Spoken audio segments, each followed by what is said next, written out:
Hello everyone. तो आज हम अपना इकोनॉमी का थर्ड टॉपिक स्टार्ट करते हैं। Third topic is world inequality report 2026। तो जो मेरे चैनल पर न्यू है उनको मैं बता देती हूँ, इस सीरीज़ में हम विजन आईएएस की नवंबर मंथ की करंट अफेयर मैगजीन को कवर कर रहे हैं, नवंबर 2025 की, जिसमें पॉलिटी एंड गवर्नेंस का पार्ट हम कवर कर चुके हैं, इंटरनेशनल रिलेशंस हम कवर कर चुके हैं और अभी हमारा इकोनॉमिक्स का पार्ट चल रहा है। ठीक है, ये वीडियो आपको डेली 7 से 8 के बीच में मिल जाती है और इसके बाद हम सेम टॉपिक की, लाइक आज हम वर्ल्ड इनइक्वालिटी रिपोर्ट 2026 ये टॉपिक कवर कर रहे हैं, तो इस वीडियो के 1 से 1.5 घंटे के बाद सेम टॉपिक की हम दोबारा रिवीजन करते हैं डायग्रामेटिकल और फ्लो चार्ट की फॉर्म में। ठीक है, तो आज का हम टॉपिक स्टार्ट करते हैं, वर्ल्ड इनइक्वालिटी रिपोर्ट। न्यूज़ में क्यों है? Recently world inequality lab released world inequality report 2026। ठीक है, मतलब रिसेंटली वर्ल्ड इनइक्वालिटी लैब ने एक रिपोर्ट पब्लिश की है जिसका नाम है वर्ल्ड इनइक्वालिटी रिपोर्ट 2026। इस रिपोर्ट में क्या बताया गया है कि वर्ल्ड लेवल पर इनकम और वेल्थ का डिस्ट्रीब्यूशन कितना अनइक्वल है। ठीक है, हाइलाइट्स देखते हैं रिपोर्ट का। Global wealth share, global top 10% of population owns approximately 75% of total wealth and bottom 50% holds a mere 2%। मतलब कि पूरी दुनिया की टोटल वेल्थ का लगभग 75% सिर्फ टॉप 10% लोगों के पास है, यानी 100 लोगों में से सिर्फ 10 लोग बाकी 90 लोगों से ज़्यादा अमीर है। ठीक है, जो टॉप के 10 लोग हैं 100 में से, वो ज़्यादा अमीर है बाकी 90 के कंपैरिजन में। और दुनिया की आधी पॉपुलेशन 50% के पास सिर्फ 2% वेल्थ है। इससे पता चल रहा है कि वेल्थ डिस्ट्रीब्यूशन कितना ज़्यादा अनइक्वल है। ठीक है, income divide, global top 10% of income earners earns more than remaining 90% combined, and poorest half of the global population receives less than 10% of total global earnings। सिर्फ टॉप 10% लोग इतना कमा लेते हैं जितना बाकी 90% लोग मिलकर भी नहीं कमा पाते। ठीक है, ये इनकम इनइक्वालिटी का बहुत स्ट्रॉन्ग इंडिकेटर है। ठीक है, और जो दुनिया के सबसे गरीब 50% लोग हैं उन्हें टोटल ग्लोबल इनकम का 10% से भी कम हिस्सा मिलता है। ठीक है, आप देख रहे हो कंपैरिजन करके कि कितना अनइक्वालिटी है। Climate inequality, the carbon divide, stark disparity, poorest half of global population accounts for a mere 3% of private capital related carbon emissions, while the wealthiest 10% are responsible for approximately 77% of these emissions।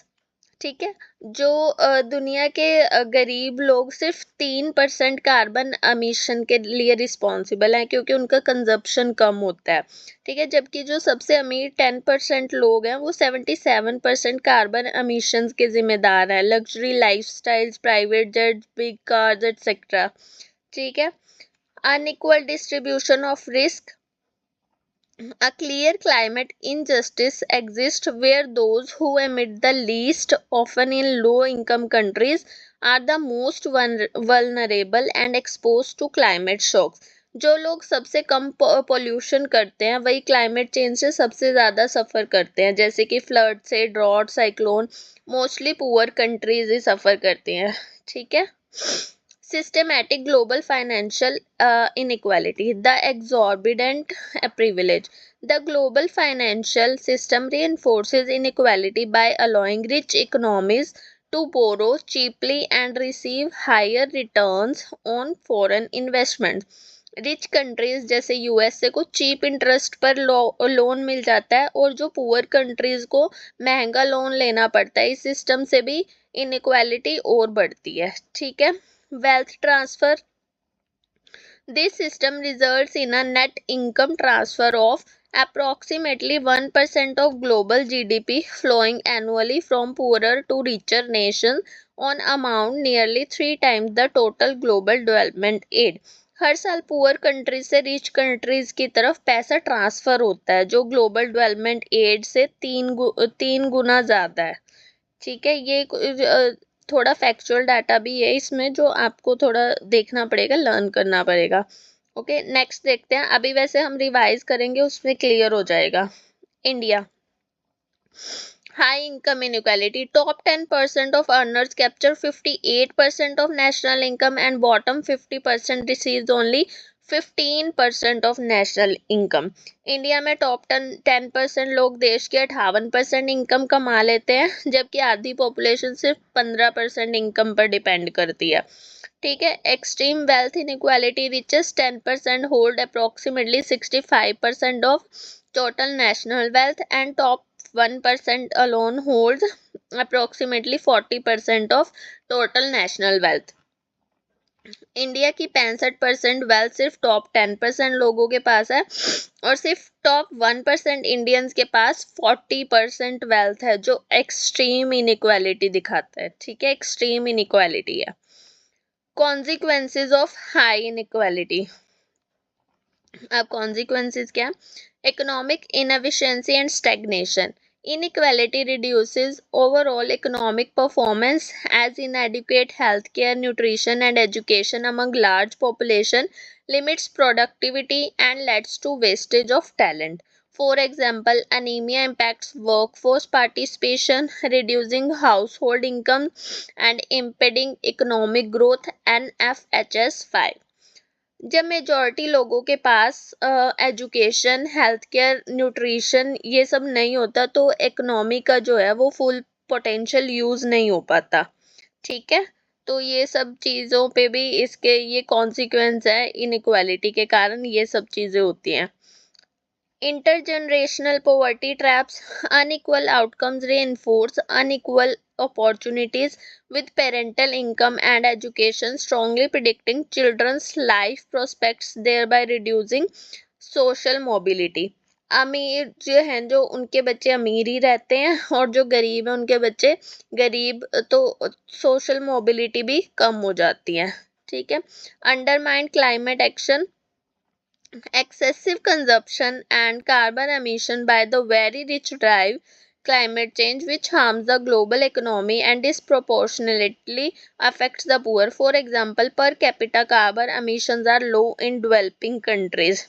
Rich लोग ज़्यादा consume करते हैं, ज़्यादा pollution करते हैं, लेकिन climate का impact जो होता है वो पुअर कंट्रीज पे ज़्यादा पड़ता है।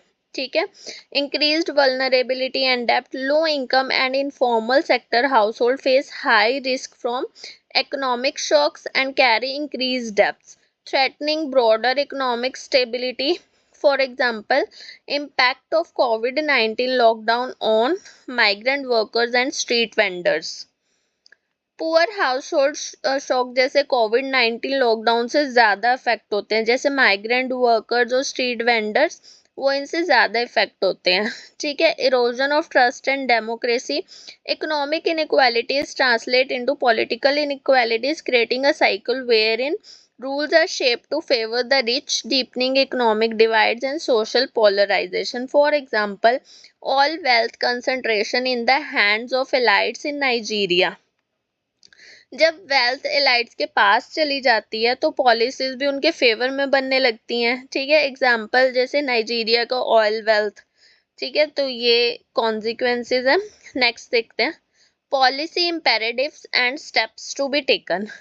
First is explore universal basic income UBI as a solution in India. Grounded in principles of universality and unconditionality, it seeks to recognize every citizen as a right holder to a minimum basic income. UBI is designed to directly target the inequality by placing purchasing power in the hands of the poorest.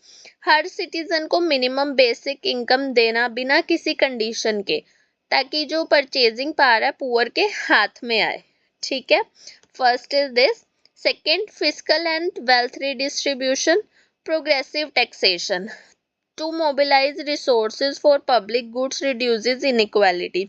अमीर से ज़्यादा tax और गरीब से कम tax, ताकि public goods fund हो सके। ठीक है, ताकि पब्लिक गुड्स को फंडिंग मिल सके. Next, global minimum wealth tax. Coordinating a global minimum effective tax standard for ultra high net worth individuals. Ultra rich लोग टैक्स इवेड ना कर सके, इसलिए मिनिमम ग्लोबल टैक्स स्टैंडर्ड होना चाहिए. Next, gender parity policy. Valuing unpaid work. Implementing policies to recognize unpaid care work by offering affordable childcare, gender neutral parental leave. जो जो women का अनपेड केयर वर्क लाइक घर का काम उसको value देना, ठीक है, जैसे child care, parental leave etcetera. जैसे जो होम मेकर्स हैं विमेन, उनके काम को कोई मतलब कोई स्टेटस नहीं प्रोवाइड है, कुछ वैल्यू नहीं है, तो उसको एक वैल्यू प्रोवाइड करना है, इसके बारे में बताया हुआ। Labour market fairness, ensuring strict enforcement of equal pay laws and strengthening protectionist against workplace discrimination. Equal pay laws को स्ट्रिक्टली अप्लाई करना और वर्क प्लेस डिस्क्रिमिनेशन खत्म करना।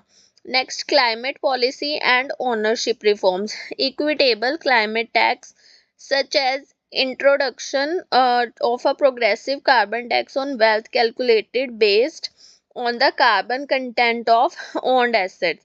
जिनके पास हाई कार्बन एसेट्स है उन पे ज्यादा कार्बन टैक्स, ठीक है। Targeted regulation such as incorporation of taxes and regulations on high carbon investments within climate policy framework।